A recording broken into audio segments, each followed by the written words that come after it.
मी 7वी पासून काम करतोय, 13 वर्षाचा असताना मी काम करतोय. जेवढ्या लेडीज माथ्यावर जे बिंदी लावतात, तर अशा एका बिंदी फॅक्टरीमध्ये मी आठवड्याचे 3.5 रुपये कमवायचो. त्या कंपनीचं नाव होतं डिस्को बिंदिया. ती कंपनी आता नाहीये. त्याच्यानंतर 10वी मध्ये असताना MM मिठाईवाला नावाचा एक फार मोठा प्रसिद्ध मालाडमध्ये मिठाईवाला आहे, त्याला मी इंग्रजी शिकवायचो आणि त्याच्याकडनं मी 350 रुपये महिन्याला ट्युशन फीस कमवायचो.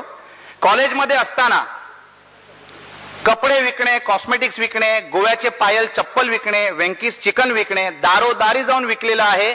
आणि माझ्या पाठीमागे जर माझं सर्वात मोठं भांडवल जर असेल तर ते आहे ह्युमन सायकोलॉजी.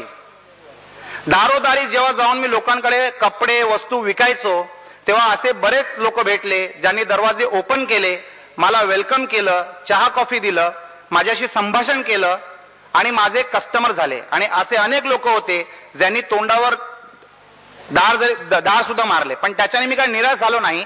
आणि सर्वप्रथम म्हणजे माझ्या मनामध्ये एक जिद्द होती. आणि ती जिद्द का आणि कसली जिद्द होती ती?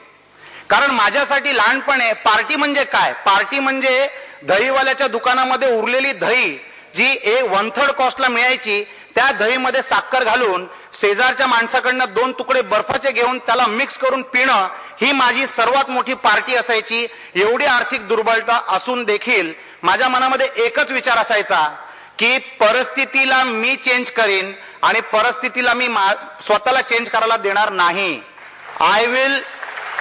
There will be never a situation in my life which will ever control me.